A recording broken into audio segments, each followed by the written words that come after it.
They called it America's most dangerous coast. But nobody knew just how many it had taken.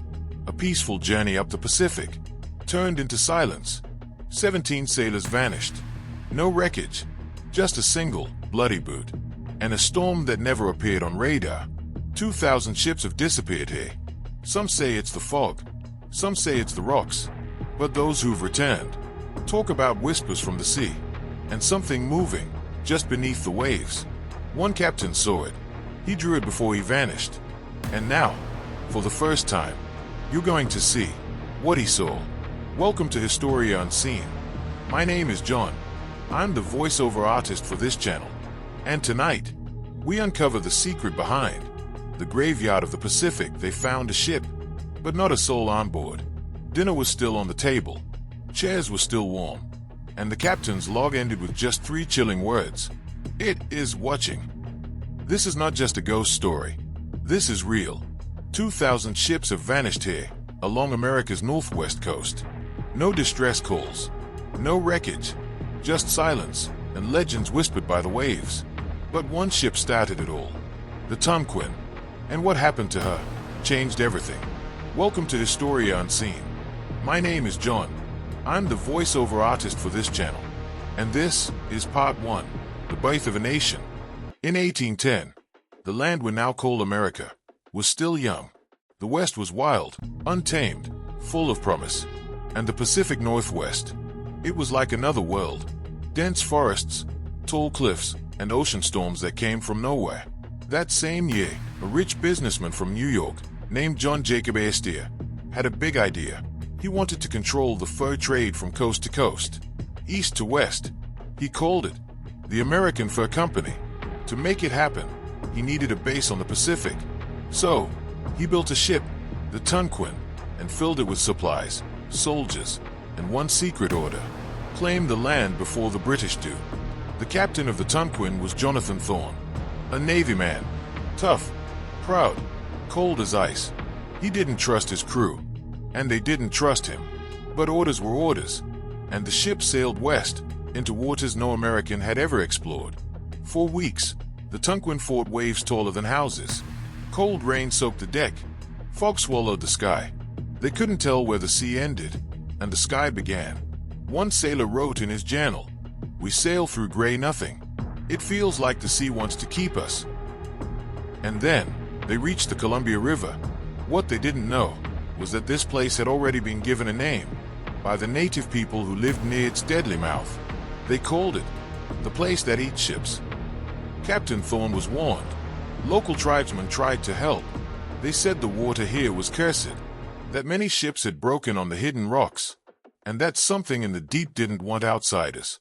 Thorne ignored them. He pushed forward. Pride was louder than fear. The ship made it, barely. The crew set up camp and began building a fort, the first American post in the Pacific Northwest. It was the birth of America's claim to the West. But peace was short. 2 weeks later, the Tonquin left the camp to continue trading. It sailed north, towards a place called Clayoquot Sound. There, Thorne met with local tribes to trade. But something went wrong. Some say he insulted the chief. Others say he pulled a weapon. What we do know is this: the next morning, the ship exploded. People in nearby villages said the blast shook the earth. Fire lit up the sky. Nothing remained but ashes and screams carried by the wind. The crew was gone. No bodies were found, only floating wood and whispers. Weeks later, a wounded sailor arrived back at the fort. His body was torn, his face pale, but his voice was steady. He said the captain had caused the fight, that the tribe attacked in anger, and that the ship's powder room was lit on purpose by one of the crew as a final act of revenge. Before he died, he told the men at the fort something else. He said, "The sea here watches you, waits for you, remembers you." And that was the beginning, the first of many. Ship after ship vanished. The ocean claimed them all. Some were broken by rocks, some were lost to fog, and some were simply never seen again. But those who survived always spoke of strange lights, loud drums, and cold voices in the wind. Whatever the truth is, America had taken the land, but the sea had taken something back. And that was just the beginning. They thought the first ship was just bad luck, a mistake, a storm, a clash with angry tribes. But then it happened again, and again, and again. Ships were vanishing, not in the middle of the sea, but just off the coast, where land was supposed to mean safety. It wasn't just a graveyard, it was becoming a pattern. From the late 1800s to the early 1900s, ship after ship disappeared along the Pacific Northwest. From Northern California to Alaska, the coast became known by a new name, the Devil's Triangle of the West. Sailors feared it, captains avoided it, insurance companies raised prices just for passing through. But the US government, they didn't believe in curses. They blamed fog, bad maps, and poor navigation. They built lighthouses, posted warnings, even drew new sea charts. But nothing helped. In 1875, a British ship named Pacific Star left Vancouver with 275 passengers. It was headed to San Francisco. It never arrived. Weeks later, a fisherman found part of the hull floating near Cape Flattery. The wood had strange marks on it, as if it had been scratched from inside. No bodies, no luggage, no sign of a struggle, just silence. Locals whispered that the sea had fed again. But it wasn't just one ship. By the year 1900, more than 1,000 ships had vanished on this coastline. And not just small ones. Military ships, cargo ships, steam-powered liners with the latest technology. Gone, without a single message. Then came the drawings. In 1902, a retired American captain, Elijah Ford, began mapping the wreck sites. He had seen things and wanted the world to know. He drew each wreck on an old map, and when he finished, something strange appeared. A perfect circle. All the wrecks formed a ring, with one empty space in the middle. Ford said that spot was where it lives. He didn't say what it was, only that he'd seen it, once. He called it the Watcher Beneath. People laughed at him, called him mad, until he vanished at sea a year later. His boat was found drifting, his map soaked but intact, and the last note in his journal said, "The eyes were open again tonight." Even today, experts don't know what causes so many wrecks in this region. Yes, the waters are rough. Yes, the fog is thick. But why do entire ships disappear without even a distress call? And what's stranger, many of the wrecks are never found. Not even pieces. It's like they just sank into nothing. Fishermen still tell stories. Stories of glowing lights beneath their boats, loud drum-like sounds coming from the deep, and fog that moves against the wind. They say something is down there. Something old. Something that doesn't want to be seen. They say it pulls ships not by waves, but by fear. By the early 1900s, the name had spread. No longer just dangerous waters. Now, it was called the Graveyard of the Pacific. A place where time, sound, and light go to die. But this was only the beginning, because the next ship didn't just vanish. It came back, empty, and it whispered. It drifted silently. No flag, no sound. Just a ship, sliding across the fog like a ghost. In 1913, a fishing boat near Tillamook Bay spotted something strange on the horizon. It was a large wooden vessel, old, but floating perfectly. The crew waved. No one waved back. As they got closer, they saw the sails were torn. The wood was scorched, and the name on the side was missing. One of the fishermen stepped aboard. What he found would haunt him forever. The ship was empty. No crew. No signs of struggle. But food was on the table, still warm. Chairs were pulled out, as if people had just stood up and walked away. In the captain's room, they found a journal. Its pages were soaked in salt, but one sentence was still readable. "The sound is closer now. It hums inside the wood." The fisherman ran off the ship. He never spoke again. That ship, they called it the Whisperer. And soon, its story reached a man far from the sea. A retired Navy captain named Elias Morrow. Morrow was strange, quiet, always looking at the sky, or listening to the ground. He had served 30 years in the Navy, had seen more of the Pacific than most men alive. But when people asked him about the graveyard, he would go silent. Then, one day, he started drawing. Maps, charts, symbols. He would sit for hours, sketching the ocean, marking places where no ship should go. Circles, arrows, eyes. Yes, eyes. Morrow believed the ocean was watching, that the wrecks were not accidents, but sacrifices. He called the coastline alive. Said it had moods, memory, and hunger. People laughed. They said he was old, losing his mind, until he showed them what he'd found. He laid out 27 shipwreck locations, all from different years, all from different nations, and all formed the shape of a spiral, one that pointed to a single place near Destruction Island, a place where the fog never moved, where birds never flew, where even satellites showed only gray static. Elias called it the Eye of the Grave. In 1917, he convinced a small crew to go there. They left from Oregon in a steam-powered boat. That boat never returned. But 2 weeks later, a lifeboat washed ashore. Inside was Morrow's bag. Inside the bag was his final journal entry. The water beneath is not water, it breathes. That was the last anyone heard of Elias Morrow. His name became legend. Some say he lost his mind.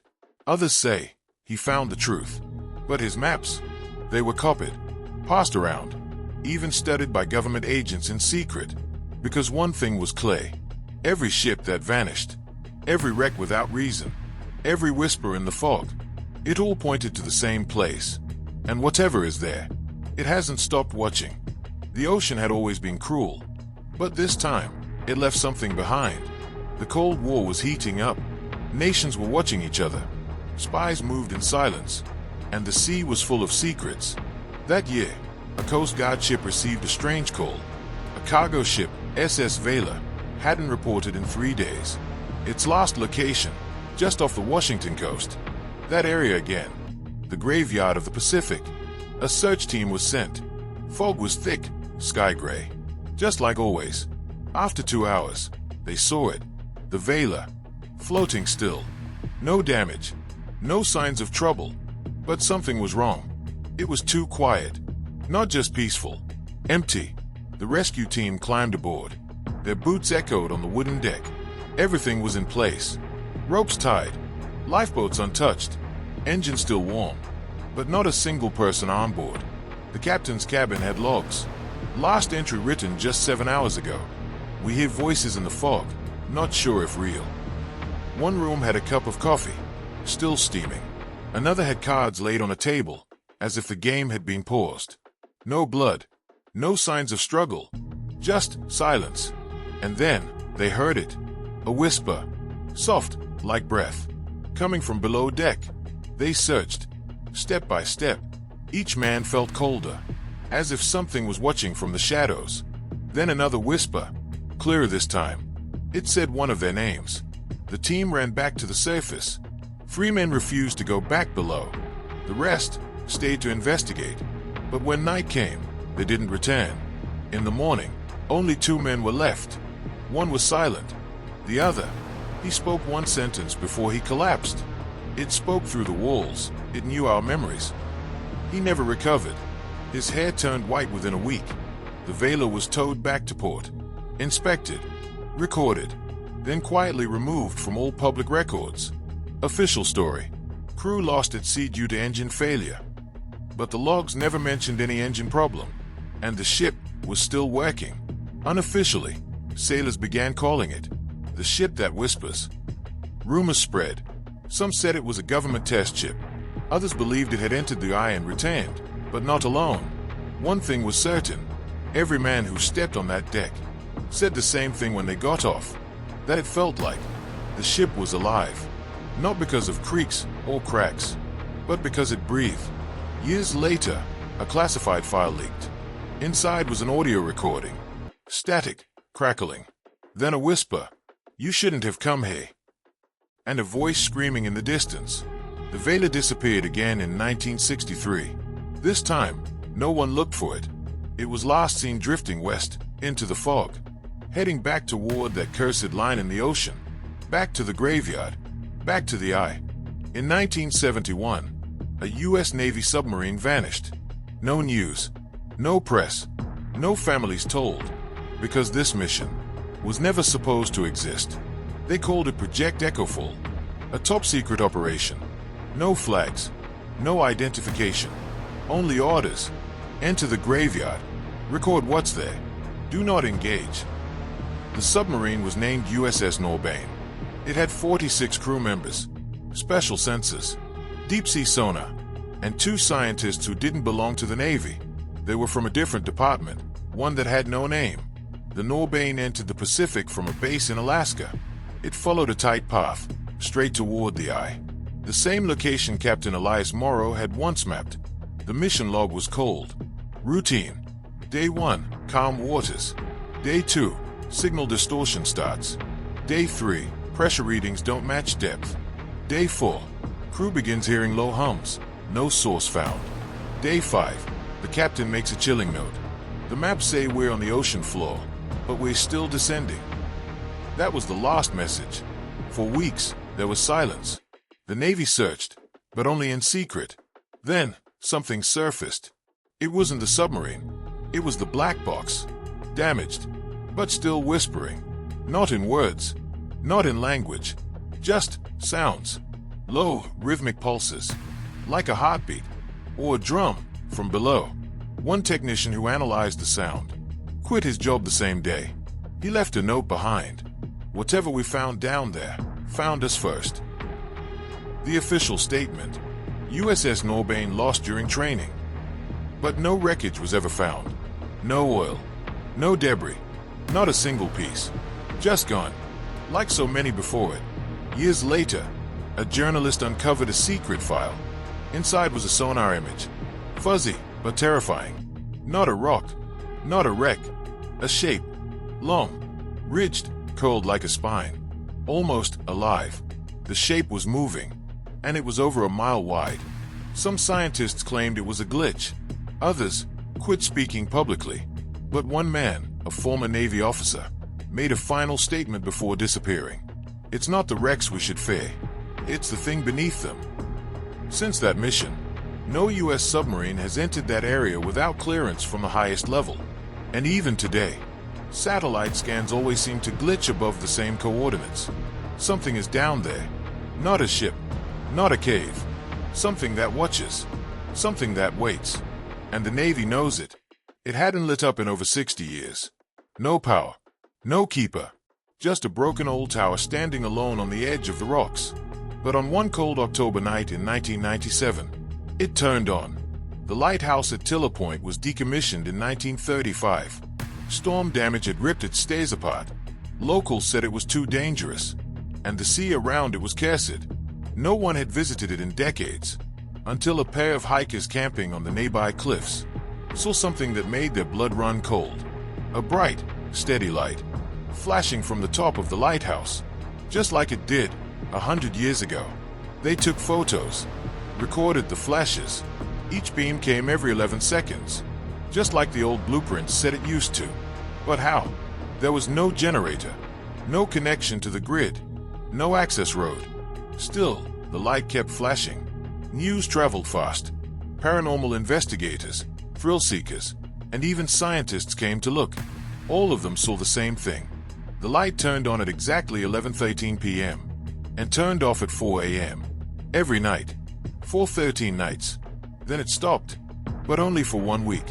One man, a lighthouse historian named William Keene, decided to go in. He had studied Tiller Point for years, knew every part of its history.